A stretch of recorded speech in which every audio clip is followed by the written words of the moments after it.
ज़िंदगी में बार बार अल्लाह ताला ना आपको आज़माता है। अगर आप में ईमान है ना, तो आप पर ऐसे ऐसे मौके आते हैं कि कभी कभी बंदे का ईमान डोल भी जाता है, लेकिन बंदे को पता लगता है बाद में। एक दफ़ा ना मेरे पास मुझे लगा किसी का मोबाइल रह गया मेरे पास, और वो नहीं था, भूला नहीं था। मैंने सोचा यार, अगर ये मोबाइल रह जाता तो मैं क्या करता इसके साथ। मैं इसको वापस करने जाता तो शायद ना करने जाता। इस तरह का मेरे दिन में ना ख्याल आया। तो मैं अभी जा ही रहा हूँ, तो दूसरा बंदा जो बैठा उसने मोबाइल उधर छोड़ दिया मेरे पास, और मैं घर आ गया। और फिर मुझे घर आकर मुझे पता चला कि वो तो बंदा मोबाइल उसका भूल गया है।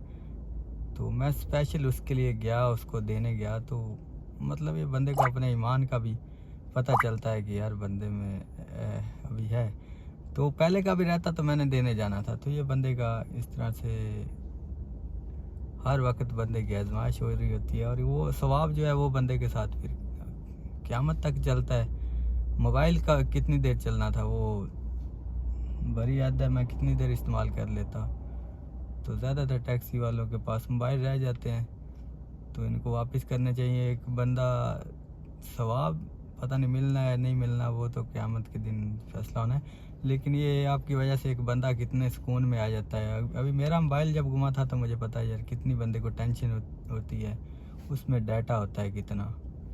तो वो भी मैंने मोबाइल जो है वो उसको दे दिया था। तो अभी ये एक और मोबाइल भूल गया है बंदा। ये तकरीबन पाकिस्तानी 1.5 लाख का बनता है, मैंने शायद आपने देखा ना हो।